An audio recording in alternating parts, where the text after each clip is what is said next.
Hi Tracy, good to see you. How are you? I'm doing well. I'm really glad that we get to talk about you and your work and your journey. Can you start with your name and what you do? Sure. My name's Traci Weintraub. I am an audience switcher, so I live edit for sitcom audiences. Right. Yeah. Well, your latest project was Georgie and Mandy. Can you tell me a little bit more about what everyday or typical day would be like? Well, I work 2 days on any show, any given show, because my job, I am there for rehearsal and then I'm there for the show. So what I do on rehearsal days, which I love, they're my favorite. On Georgie and Mandy, we kind of like speed through things because it's a big script. There's like a lot of scenes and a lot of moving around. So we kind of we actually block and shoot really fast, whereas other shows you kind of like, see it first with the actors, then see it with the stand-ins, then block the cameras and this and that. We don't have that much time on Georgie and Mandy because we're fitting a lot of stuff into one script, which is really cool. So we kind of just go, go, go, go, go on rehearsal day. We shoot a lot of things. And then on our live audience day, we come in and we run through all the scenes that we didn't shoot. We rehearse it. Then we have a camera refresh with the producers so they could kind of hear things that they might want to change or just like little fixes with sound or if they want me to cut something different so it looks different for the audience, they give us notes. And then we have our live audience and I'm in a booth and I just kind of switch between each camera to Yeah. like allow for the audience to kind of see it as closely as they would edited. It's kind of really hard to do that live. An editor is going to make it look really good. Right. And I just make it as good as I can for that moment. Well, like you mentioned, you're there for 2 days out of the Oh, 5 days that we're filming an episode. So that means that you get to work on multiple shows sometimes. How do you compare the experience you had on Georgie and Mandy, for example, with the show like One Day at a Time? One Day at a Time was a different show. It was really personal for me because One Day at a Time is about a Cuban family and I'm Cuban and a lot of their storytelling I related to. So like it was really emotional. And Justina and Rita would make you be laughing hysterically. And they're the actresses of the show. And then you find yourself like hysterical crying, being like, I get it, I get it. And so I would be like in my booth forgetting to do my job because I was like watching them like kill it, but like Yeah. also being really emotional. So that was a very special show for me because a lot of their stories, my mother's an immigrant from Cuba and I just related. Like they did a story about Pedro Pan program. That's how my mother came over to this country. And like it was so good, so well written and so heartfelt. So not that Georgie and Mandy isn't, it was just a little more personal for me. Um, Yeah.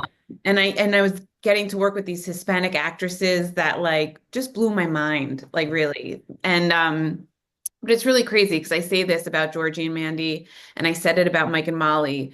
Um, when you're doing a Chuck Lorre show, you're working with the best of the best. Like the actors always know their lines. They know timing, like nobody. Like I've worked on so many shows. I have a like because I work 2 days, so I get to Right. really see a lot of shows when you work with like a cast for Chuck Lorre, they like know timing. They are just their dialogue is down. Like it is a much smoother, easier, and exciting show. And he just runs his shows like that. It's kind of cool.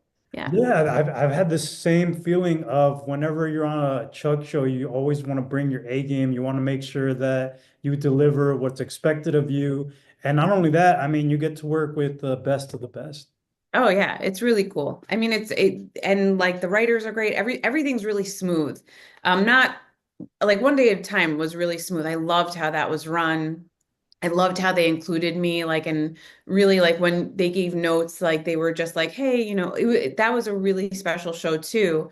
But, I had a few shows in between Mike and Molly and Georgie and Mandy. So when I come back to Georgie and Mandy, like a Chuck run show, I'm like, oh yeah, I forgot like how this works. I forgot like we're gonna get out early, Yeah. like. it's kind of, I get to sleep in on my second day. Like it's crazy. So yeah. So with that said, I mean, what kind of skills do you rely on to get your job done, or what kind of tools do you need to be a switcher? It's a really niche job, I think. But it's actually because we all work in this business, like you, if you're always looking at a quad. Most of us are sitting in front of that quad during tape day, during rehearsal. And so I spent 8 years of my career working for a television director, one of the best television directors, Andy Ackerman. And I got to shadow him and I sat behind him and I watched a quad and I watched his mind work and looked to see how he cut a show. And he almost had like a photographic memory. So he never wrote things down, which I thought was like amazing because he literally was just looking at the quad and figuring out in his head how he was going to cut it. Right. And so I kind of like, that's kind of how I got into switching is because you're literally looking for the cut when you're looking at the four camera quad. It's different than like, I don't know, maybe like a makeup artist is looking to see if, something is off and they're looking to, finesse that. I'm looking to see which camera is going to cut better from what camera. And Okay. so I think if you're on set and that's something that you might want to do is like keep your eye on the quad. When we look at the line cut, you're looking at something that's being already cut for you. But if you're looking at the four cameras, you have to keep your eye on the ball to find the timing. What's going to be funny? Yeah. Kind of. Yeah. Well, what other departments do you collaborate with when you are there on set? Well, I work closely with the associate director. That's the person I talk to the most because he's kind of like the liaison between me and the director. And Okay. he's also like the person who talks to the cameras. If the director's giving a note, he kind of lets the cameras know, he lets me know. I work with sound. Like if we're doing a playback or we're doing anything like that, I have to like notify sound, like, hey, just we're going into a hot roll, like just so Yeah. that we're all in sync kind of thing. So, really, the director and the associate director I work with the most. That's kind of like where I get my cues, my notes, all that kind of stuff. So yeah. Or the AD, like the ADs, I have two walkies. So I have people talking all of the time. Yeah. I have the AD who will give us kind of like there's dialogue changes, we're going to the next scene, like, what actors are coming down, who's there, what's like they're giving us like the up to date what's going on set, what scene we're going to. And then the associate director is giving me direct notes. So Okay. yeah. Well, with you saying that, we're gonna be talking to Pam Fryman. Do you have any stories that you have about her? I don't know if she would remember this, but this is actually really cool. When I moved out here, I started at a talent agency. And I always said from the get-go I wanted to direct television. That was my ultimate goal. And my boss at the time, this agent, Lisa Harrison, was like, "Well, why don't you go out for coffee with a director and just pick her brain?" I'm like, "Oh my God, great." So she set me up for coffee with Pam. I was 24 at the time. It was a long time ago. And she just let me pick her brain and how she started and like this and that. And I've only worked with her maybe one or two times. I think maybe I worked with her on one day at a time. Like I haven't worked with her that often, but like I don't even know if she would remember that, but it stuck with me. Like that Wow. coffee, like that was before I even worked for Andy, and I was just like, oh my God, I'm meeting with one of the best directors. It was really cool. And she is the nicest.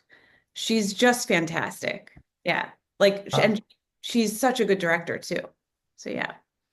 Yeah, like you said, that was one of the reasons why I felt confident to pursue like my career was because of people that were willing to, give you time and to be able to share their experiences with you and pointers. The one that really motivated me was on the set of Mike and Molly. So, is there anything that you would want to share about your experience working on that show as a switcher? That was also a crazy time. So I came into Mike and Molly. You guys were already like seasoned, right? Like I think I came in like the fifth season. Like I came in late and there was just like already a crew that already loved each other. There was like all this camaraderie, which was really amazing. The cast was just so down to earth and so humbling. But I actually was sick on that show and I didn't tell many people. And so my one of the things that was really special for me on that show was I didn't tell anybody, but the sound guys knew because I worked with them up top, Sure. and the dimmer knew. And so I hid a lot of what was going on with me, but they knew. So I would get to work and they would help me up the stairs. Um, Yeah. if I had to take a nap or like close my eyes because I was really fatigued all the time, Scotty, in sound, Scotty. yeah, Yes. he would be like, "All right, honey, you're up." And I'm and get me to do my job. No. And I was having all these symptoms. They never asked questions, but they always looked out for me. And it always used to Great. make me super emotional because that was the kind of set that we worked on at Mike and Molly. I always tell this to Reno. I had to take so many pills during that time, and I was down at Crafty with you and Reno, and I was like Right. taking a thing of pills, and he was like, you know what I do? I just take them all back one and like, whatever. And so I tried it and I started choking. Yeah. Like, oh my God. And like I couldn't like and I literally almost choked to death. And then Reno was like, oh my God, I almost killed you. And that was like the That. first time I actually spoke to him. Yeah. And I was like, do you remember that? He's like, sure do. But yeah, I was sick at the time. So it really was a special time for me because you had all these people that were looking out for me that, you know, could have just like not cared at all. And everybody really did. And that was like kind of like it'll always like make me feel better. Because I worked on another show at the time that I didn't feel comfortable at all. Sure. So Mike and Molly was that for me. And it kind of gave me the normalcy I needed during that time. But it was just a very funny. Billy is the kindest person in the world. The cast was just super funny. Like you knew things. Like you knew Katie was always going to be like, "Can you do that one more time?" Like she always, like she Yeah. always Yeah. like. Yeah.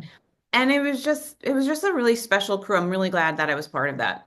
Yeah. And it was also really as a switcher because you're like constantly nervous and anxious all of the time. I never felt that way on that show. I never was like super stressed out. Deciding on how I want to be a part of this team and being able to, talk to you, talk to the grips and the electric and all the other departments to be able to see what really inspired me to pursue.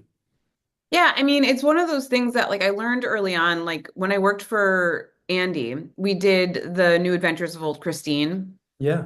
And Andy used to say, like, you have the ability to like walk and roam around set, ask as many questions as you can. So I would like bother the camera crew, I would bother the switcher and be like, can I play around up here? Like, I asked so many questions. I was able to do that as an assistant. He gave me free reign. It was like a playground. I could Right. literally ask anybody anything, and everybody was like, yeah, let me tell you about this. Let me tell you how to work a camera. Let me tell you how to switch. Like, it was awesome. So I always say that, like, if you're on set, you're a PA, you're assistant, you're one of those, you're kind of in that, like, I'm just learning or this and that, ask questions because everybody loves talking about what they do. It's so special. There's like 200 people on set and they're all really talented and they've been doing it for a really, really long time. Yeah. And they have these amazing stories. Like, one of the grips I was talking to one day and he was like telling me, he's like, oh, yeah, when I did Titanic, I'm like, what? What? So like you ask questions because we all have these amazing stories. We've all been doing it for a really long time. We've met wonderful people. I when I did Big Bang Theory, that was my show that I started out as a switcher. I thought, Wow. yeah, and I thought that that was what switching was, and I was high stress, like it was high anxiety. You couldn't make any mistakes. And I decided to leave. I think after my second season, I decided like I'm gonna go back to New York. And Yeah. I was getting offered other jobs. Like I had already packed up my bags, ready to leave. And those other jobs, I was like, oh shit. I didn't realize that sh other shows were a little bit more casual, a little bit more free with like letting me be a little bit more creative. Big Bang you couldn't mess up because they were so good and that audience was so good that you had to be perfect every time. And that was a lot of stress as a Yeah. switcher. So when I moved on to like other shows subbing, I'm like, my God, this is really nice. And I'm not having a heart attack every show. Like, wait, what did I do? So you live and you learn. Like different shows are different are different feels. So Right. kind of good. Well, what was one of the things that inspired you to start working towards becoming a switcher? Or who did you meet that inspired you? I I like I said, I was on Old Christine and Linda Tarek, who's a director now, was Yeah, a Witcher. And she would on that show when we were doing pre-shoots, they would just let her leave, which is unheard of, but they were like, no, you could go. So I would be like, can I just play around in your booth? And I would play around with her buttons and learn how to do it. Didn't think anything of it. But it was one of those things that Andy said, just like learn as much as you can. So I did. And then when I was working at Big Bang Theory, I was working for Faye Oshima, the line producer, who was right. amazing. Yeah, And there, somebody kept getting sick. I'm forgetting who, but somebody kept getting sick. And they said, "Oh man, I wish we just had somebody who could switch." And I said, "I can." I never did it professionally, but I did it when I worked on Old Christine playing around. right, And they were like, "You can?" I'm like, "Yeah." And I remember going home being like, why did I say that? Like, what am I doing? And they put me in and they like let me do it. Um, and on that show, the director gave us a line cut. So I was literally just following his line cut. I learned down the road that on other shows, I got to do my own line cut and I got to like kind of see where the cameras were going. And so I grew a bit after Big Bang Theory. But yeah, it was just kind of like on a whim where they were like, we were looking for somebody, and I'm like, oh, I could do it. yeah. Well, So one of the things that's motivational to me is to be able to see you not only be an audience switcher for shows, but you also opened your own kitchen, your own cafe. So how are you able to balance working, doing both? It's a lot. It's a lot. But like I said, I got sick, so that changed the trajectory of what I can do. Working in this business, you work really long hours. I was always working two shows. You're hustling for work all of the time. Yeah, And when I was not well, I couldn't do that. And I had to slow down. It was like my body telling me like, all right, you can't be working this much. So I was only able to do one show. And at the time, I had to switch my diet and this and that. And I ended up starting this like soup business. I thought it was a hobby and it became something bigger. And then I got a shop. And the weird thing about it is I do both. It's very stressful, but when I get to my kitchen, it's like I could relax. It's on my terms. I love to cook. And there's so many people that work in this business and have side jobs. yeah, Mine just happens to be a little cafe, but like, and I love it, and I love cooking. I love the stress of it. The stress of it is very different, yeah, like our big thing right now is eggs are way too expensive. Like, whereas you're on set and you're like, oh my God, I cut to B too soon. I cut to B, like like it's so different. Um, but the majority of the people that come in, which I love, work in the business very cool. and they all do different things and you learn so much about people we all that's the nature of this business. I don't think people realize we all side hustle, you Mhm. know we all have something else going on. You do. you Yeah. you know like so you almost have to, especially with how things are right now. Well, So give a shout out. Where can we go to your shop? oh, my shop is in Sherman Oaks. It's called Gracefully Fed. We're a soup shop, but we are all organic, gluten-free, dairy-free, and we do everything from sandwiches, sweets, to cakes, to brownies, to blondies. But our bread and butter is soup. Yeah. So and that it all stemmed because I was really sick. My Hmm. mom flew out here. Hispanic moms, and Yeah. like you need to gain weight. Like we got to figure this out. Oh. And so she because I didn't know what to bring to Mike and Molly. So Hmm. she's like, let's make vats of soup so that she knew I was eating. So she came out here for like 3 weeks and we made so much soup. My whole freezer, we got a chest freezer. So she stocked me up for 6 months because she's like, I'm not leaving here until I know you are being fed. Yeah. And I take soup to work at Mike and Molly, and that's how I put my weight back on. Yeah, but that's a mom, that's like, nah, you're Yeah. too skinny. Yeah. Well, So, yeah, with that being said, I mean, these are different times now, but if you were to have to do this all over again, what would you do differently, or do you have any advice? um, I don't think I would do anything differently because everything kind of got me. to hear, which Yeah. is a good place. I think that the advice I would have is, obviously be grateful if you have a job. I mean, that's right now is really hard. But ask as many questions because I don't think it's like a linear thing where like I always thought I was going to direct, direct, direct. Like that was my one thing. But now I'm writing a lot more, like which I love. I used to do that in my 20s and I put it down for a while and I picked it up again. Do it all. Like I think that's my advice is do as much as you can and figure out what you actually love to do. And I love my job. I love switching, but it gives me the ability and the time to do other things as well, which is kind of awesome.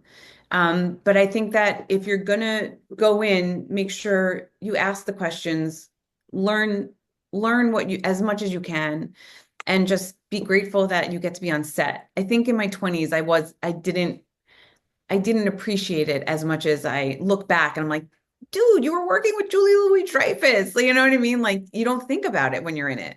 So, yeah. Oh, I agree, but I think that's also part of the fun as well. I mean, I think that I definitely, when I was working on Big Bang, I always felt like there was something special there, and I tried to enjoy it and take it all in, but at the same time, I was trying to be serious about how I can contribute to the show more than just being an art department assistant. But that came along with, meeting the set decorator, talking to the production designer, and so really zeroing in on what department you want to contribute to. Yeah, I think it is talking to as many people and learning everybody's job. Like people think like directing is, for example, just like actors directing. Like you're just directing actors. You, as a director, you have to know where the boom is coming in, like what the line, like what the switcher is line cutting, Yeah. like all of the cues, like the outfits, the props. Like you are having to be kind of overseeing every department. And like, you forget that all there's so many things that go into each job. Like a script supervisor is not there just to help you with your line, like Yeah. your lines as an actor. The script supervisor is doing 1,000 things like all at once. And like I just think that the more you know, obviously. But like it really is just asking as many questions to find out like what you really like to do. And I really love switching because it Yeah. kind of keeps me on my feet. Like you're constantly like looking, you Yeah. know, and it's really fun. But yeah, I mean, but we all start like I started as an assistant and like I love now looking back, I loved it because I was a fly on the wall for Right. so many things. I'm not privy at this point in my position, like as a switcher, to be in a network meeting or in a pilot read through or in a casting. But when I was an assistant, I got to be part of all of those things. And I love that I had that experience. It was really, really cool. Yeah, and like you mentioned, yeah, of course, there's certain responsibilities for you as a switcher, for me doing graphics, but those that go above and beyond and who really love what they do, their work does not go unnoticed, and those are the people that continue working and who will get calls to do two shows at a time. So Yeah. yeah, it's always making sure you give it your all. Yeah, and I think like everybody who's there, oh, like dreamt about being in TV or film, and that's what's really cool about like the industry. But we're also all working really hard too, you know? So I think I always say this, my favorite time of day is on rehearsal day when I get to like hang out with the crew in the morning and like talk to everybody. Until otherwise I always say I'm locked in my dungeon and I don't see anybody like during tape day because we're just, we're working. But I Yeah, love those moments where I get to come down and like shoot the shit and be like, what are you guys working on? How's your other show? Like, what's that like? Like who, like you're just kind of getting to know what everybody else is doing because most people are working on two shows. I just happen to have the luxury of having my shop. But right. most people are working two shows. You're hustling. That's this business. You're gonna always hustle. It's So true, and part of that is that you have to know what's coming in, and if there's a space for you, and that's all part of talking to the rest of the crew, because I mean, you spend so much time together that yeah. you have to, get along with everybody, and you have to make these relationships. Because if you don't, if you just lock yourself in your room for instance, I mean, I don't know how far you'll be able to get just being like on your own. No, I think it's important. Like it's really important to kind of make those friendships because it's like you're on anytime you're on in a like a when I love Warner Brothers or I love Radford is because like you'll be walking to your stage and Yeah. running into people. You're like, I haven't seen it's like college. Like you're Mhm. running into people on campus and you're like not on the same show, but you're like, what stage are you on? Oh yeah, I'll meet you. You know, like it's so fun. It is. And you it's like no time has passed. Like I literally have not worked with this crew since I guess Mike and Molly, but it's like no time has passed. It's like, oh yeah, Jamie Hitchcock. You know what I mean? Like Yeah. I worked with you a billion times.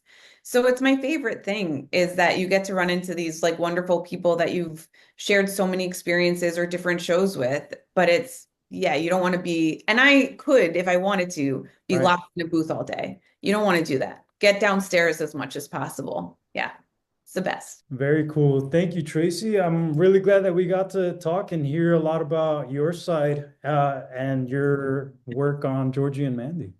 The best. Well, thanks for having me, Hugo, and the best of the luck with all of this. This is awesome. Yeah, I appreciate you dedicating some time to and chatting with us. Anytime, anytime. All right. Well, I'll talk to you soon. Come visit me. Oh, I sure will. Okay. Bye. Bye.